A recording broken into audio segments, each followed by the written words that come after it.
Welcome to the book reading session on The Game of Life and How to Play It by Florence Scovel Shinn. And we are on session number 23. Yesterday we stopped here. It would not be necessary.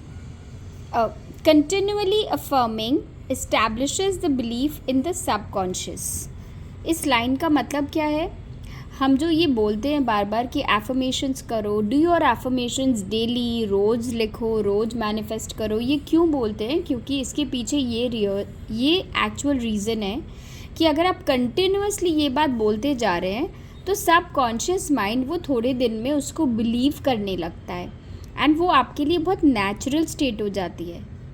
It would not be necessary to make an affirmation more than once if one had perfect faith.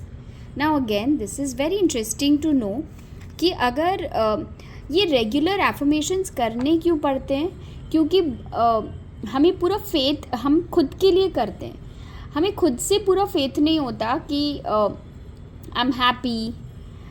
क्यों रोज़ लिखते हैं I am very happy, I am very grateful? ये सब हम क्यों लिखते हैं? हम अपने आप को बिलीव करा रहे हैं.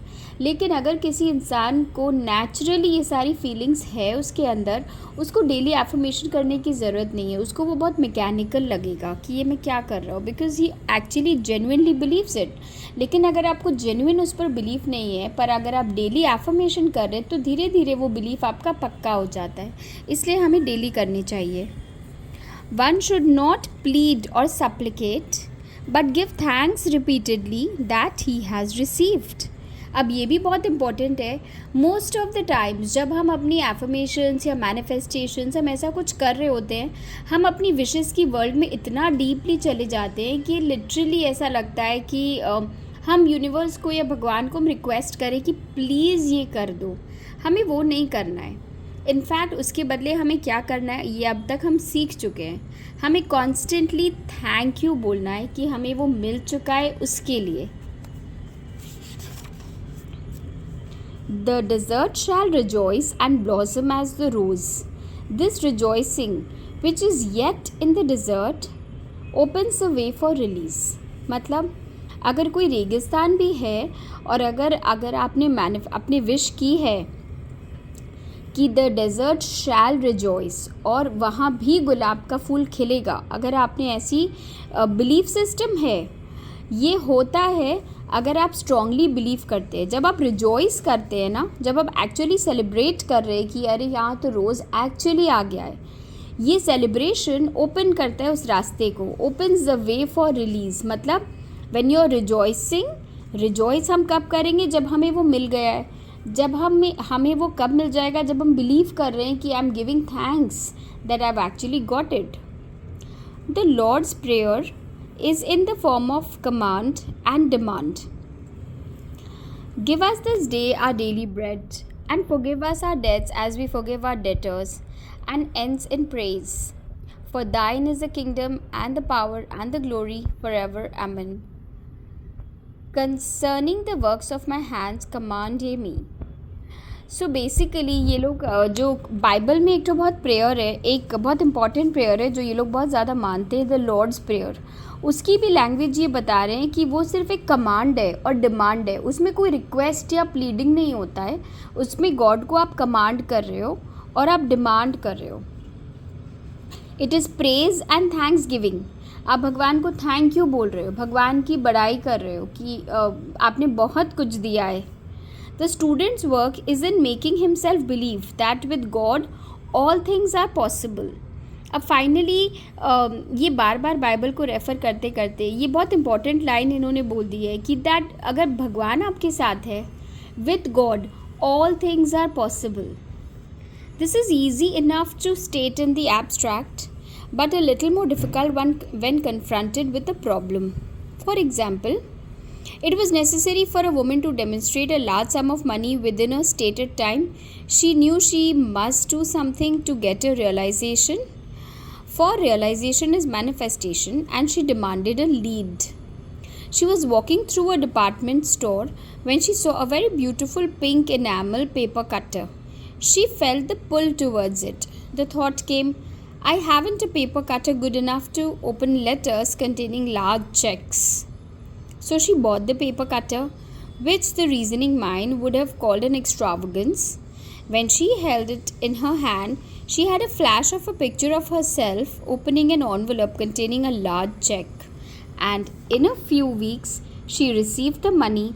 The pink paper cutter was her bridge of active faith. सो ये क्या एग्ज़ाम्पल था? ये एग्ज़ाम्पल था, एक लेडी एक सुपरमार्केट में गई तो उसने एक तो पेपर कटर जो हम यूज़ करते हैं, जो चाकू की जैसे होता है पेपर कटर, उसने वो देखा, बहुत अच्छा सा क्यूट सा पिंक कलर का था। तो और उस लेडी को एक सर्टेन पैसे की उस समय बहुत ज़्यादा ज़रूरत थी। और जिस दिन वो शॉपिंग करने गई, उसने वो जैसे ही पेपर कटर देखा, उसने अपने आप को विजुअलाइज़ किया कि इस पेपर कटर से मैं अपना वो लिफाफा खोल रही हूँ, लिफाफा को स्लिट कर रही हूँ, जिसमें मेरे लिए एक बहुत बड़ी रकम आई है, कहीं से एक चेक आया है। उसने वो विजुअलाइज़ करके वो पेपर कटर ख़रीद लिया। अब प्रैक्टिकल इंसान के लिए, जिस इंसान को खुद को पैसे की इतनी ज़रूरत है, वो एक तो फैंसी पिंक पेपर कटर क्यों ख़रीदेगा? वो तो एक और वेस्टेज है, एक और एडेड एक्सपेंस है। बट उसे इतना बिलीव था कि ये paper cutter is going to be my device, जिससे मैं वो अपना बड़ा वाला चेक जिस एनवेलप में आएगा, मैं उस एनवेलप को इसी पेपर कटर से खोलूँगी। उसने ऐसा सोचकर वो पेपर कटर बाय किया और eventually with in a few days she received that money. So basically वो पेपर कटर क्या था? उसका एक्टिव फेथ था, उसका विश्वास था। Many stories are told of the power of the subconscious when directed in faith. So ये बहुत इम्पॉर्टेंट है इस बात को समझना कि हम हर समय डर रहे होते हैं, हमें जो चाहिए उसके ऊपर हमारा उतना भरोसा ही नहीं होता है, क्योंकि कोई सिचुएशन में हमें लगता है कि नहीं, ये इट इज़ जस्ट विशफुल, ये मेरे पास आएगा तो है नहीं, या फिर I am just being too dreamy, अगर मैं ऐसा सोच रही हूँ होना। हमें खुद पे बहुत डाउट होता है अपनी विशेस पे। तो जब एक्चुअल में आप अपने फियर को या डाउट को रिप्लेस कर लेते हो फेथ से, तो मिराक्युलर स्टोरीज आपको सुनने को मिलेंगी। For example, a man was spending the night in a farmhouse. The windows of the room had been nailed down, and in the middle of the night he felt suffocated and made his way in the dark to the window. He could not open it, so he smashed the pane with his fist, drew in draughts of fine fresh air, and had a wonderful night's sleep. ये बहुत interesting story है, इसको ध्यान से सुनिएगा। The next morning, he found he had smashed the glass of a bookcase, and the window had remained closed during the whole night. He had supplied himself with oxygen simply by his thought of oxygen. So again, इस story में क्या हुआ था? एक आदमी एक hotel में, एक फार्म हाउस में एक नाइट स्पेंड कर रहा था। वो रात में सोने लगा, अचानक आधी रात को उसको बहुत सफोकेटिंग लगने लगा। सारी खिड़कियां बंद थी रूम की, तो उसको अनईज़ी लग रहा था और वहाँ बहुत अंधेरा था। तो वो उठ के गया, अंधेरे में उसने एक कांच बहुत ज़ोर से एक कुछ सामान लेकर या अपने हाथों से उसने एक कांच को ब्रेक किया, और जैसे ही कांच को ब्रेक किया उसको बहुत फ्रेश एयर, उसको बहुत बेटर फील हुआ। उसको वो फ्रेश एयर इनहेल किया और उसके बाद उसको जब वो रिलैक्स्ड हो गया, वो सो गया। अगले दिन जब वो सुबह उठा तो उसने क्या देखा? उसने विंडो को नहीं, उसने एक तो बुक शेल्फ, एक अलमारी के बुक शेल्फ के ग्लास को अंधेरे में तोड़ा था और उसने सिर्फ विजुअलाइज़ किया कि उसे बहुत फ्रेश एयर मिल रही है, ऑक्सीजन मिल रही है, और फिज़िकली उसने एक्चुअली फ्रेश एयर को स्मेल किया, वो फ्रेश फील किया, इसके बाद ही वो सो पाया। तो इस एग्ज़ाम्पल से हमें क्या पता चलता है कि everything is a mind game. सब कुछ हमारे माइंड में है। माइंड गेम के हंड्रेड्स ऑफ एग्जाम्पल्स है मेरे पास। For example, this is my personal sharing that when I use to practice running for a marathon, so I use to walk with a friend, we use to do a training together. So there were days when हम बातें करते करते we would not realize that we had finished more than 10 kilometers, and अचानक से हम जब घड़ी देखते तब हमें रियलाइज़ होता कि oh my God it's so late, we should get back home. We use to do our trainings early in the mornings. And there were days जब when I use to be alone. तब अकेले वो एक round मतलब वो 400 या 450 metres का एक राउंड होता था. एक राउंड बहुत मुश्किल से कटा. सेकेंड राउंड के एंड में मेरे हाथ पैर दुखने लगे. थर्ड राउंड के एंड में I was out of stamina. I could not do more than 5 rounds that day. I had to get back home after 5 rounds. So that is when I realized कि even एक marathon run कर, कोई भी हम जब काम कर रहे होते हैं, अगर हमारा फोकस और अटेंशन जब when I was doing my running with my friend, तब मेरा फोकस और अटेंशन न मेरे पैर पे था, मेरे घुटनों पे, न मेरी सांस पर, न मेरी एनर्जी पे, बिकॉज हमारी टॉपिक या my focus was on the conversation. So we were non stop talking and we did not realize we were not tired. हमें पानी की भी ज़रूरत नहीं पड़ी, nothing we needed, and the training was done. So how is it possible? Same person, same रास्ता, same route है, लेकिन एक अकेला इंसान इतना थक गया कि 3-4 राउंड में तो I was finished, and with my partner I could do easily 10 rounds. So this is the power of thought, power of focus. जब हम अकेले होते हैं, हम फोकस कर रहे होते हैं कि अच्छा ये भी प्रॉब्लम है, अच्छा यहाँ भी पेन है, अच्छा ये ठीक नहीं लग रहा. जैसे ही फोकस हटा दो, आपकी सारी प्रॉब्लम सॉल्व हो जाएगी. So this was just a deviation of the story कि वो इंसान को उसने लगा कि वो रात को फ्रेश एयर स्मेल करके सोया है, उसने सिर्फ सोचा. So it's all a mind game. It has nothing to do with the body, it has nothing to do with the actual fitness. It is all mind, it is all in the mind. आप अपनी mind को कितने अच्छे से train कर सकते हो to see everything, it is all in the mind. I just read very recently Yogananda ji का, परमहंस योगानंदा जी के बारे में आपने सुना होगा. उनकी एक बुक मैंने पढ़ी जिसमें उन्होंने अपनी माइंड को इतने अच्छे से कंट्रोल कर लिया था कि वो यूएस में कोई लेक्चर में थे, लेक्चर दे रहे थे, जहाँ अचानक उन्हें बहुत ज़्यादा गर्मी लगने लगी और उन्होंने 2 मिनट में अपने माइंड को ऐसी ट्रेनिंग दी कि नहीं, आई एम फीलिंग कोल्ड, मुझे बहुत ठंड लग रही है, बहुत फ्रेश हवा आ रही है. उन्होंने सिर्फ अपने माइंड को इंस्ट्रक्शन दिया और लिटरली विद इन 60 सेकेंड्स वो फील कर पा रहे थे, उनके बाल उड़ने लगे, उनको फील हो रहा था कि actually he was fresh. So it was all a training of the mind. तो हम अपने माइंड को क्या चीज़ के लिए ट्रेन करते हैं, ये हमारी टैलेंट है, ये हमारी विल पावर है, ये हमारी सोच है कि हर सिचुएशन में हम अपने माइंड को कैसे ट्रेन करके वहाँ रह सकते हैं. Let's go ahead. The next morning, he found this story we had done. When a student starts out to demonstrate, he should never return back. Let not that man who wavers think that he shall receive anything of the Lord. ये कितनी important line है. एक बार आपने ना भरोसा करना start कर दिया, उसके बाद आप अपनी लाइफ से डाउट प्लीज़ हटा दीजिए. There should not be any space for any doubts. आपने जो मांगा है, God is definitely going to supply you with that exact same thing. A colored student once made this wonderful statement. When I ask the Father for anything, I put my foot down and I say, Father, I'll take nothing less than what I've asked for, but more. So man should never compromise. Having done all, stand. This is sometimes the most difficult time of demonstrating. The temptation comes to give up, to turn back, to compromise. So again, ये भी बहुत interesting है कि आप भगवान को ना, आपको रिक्वेस्ट नहीं करनी, आपको कमांड करना है, डिमांड करना है. तो ये जो एग्जाम्पल में बोल रहे हैं कि एक स्टूडेंट था, वो जब अपने गॉड से कुछ भी मांगता था, वो बहुत फुट डाउन होके ज़िद करके, जैसे हम अपने पेरेंट्स से मांगते हैं वैसे ही ज़िद करके मांगता था.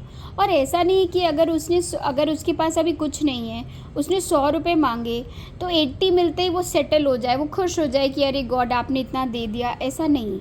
उसने अगर 100 मांगे तो वो सेटल नहीं होता था जब तक उसको वो पूरे 100 नहीं मिलते.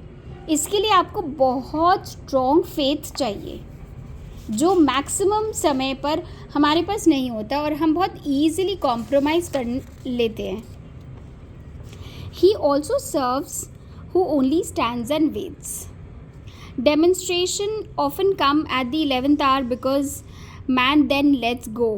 That is, stops reasoning and infinite intelligence has chance to work. Again, this is a very very interesting line.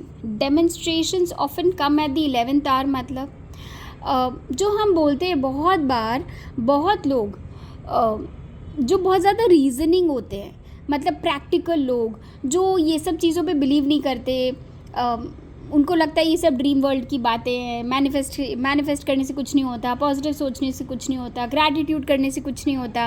ये वो कैटेगरी के लोग हैं जो सोचते हैं कि हर लाइफ की सारी प्रॉब्लम प्रैक्टिकल सोल्यूशन से आती है. ये उनके लिए लिखा गया है कि उनके लाइफ में भी ना मिरेकल कब आते हैं? 11th आवर में, लास्ट मिनट में. हम सब ऐसे एक इंसान को ज़रूर जानते होंगे और आप डेफिनेटली उनसे जाके जब पूछेंगे कि क्या आपकी लाइफ में आपने कभी मिरेकल्स देखे हैं कि हाँ अचानक से आपके सारे प्लान्स फेल हो गए, plan A, plan B, plan C, फिर अचानक कुछ हुआ और ऐसे मिरेकल हो गया और अचानक ही आपका काम हो गया, अचानक ही कोई आ गया या कुछ मिल गया. ऐसा कुछ हुआ है कभी?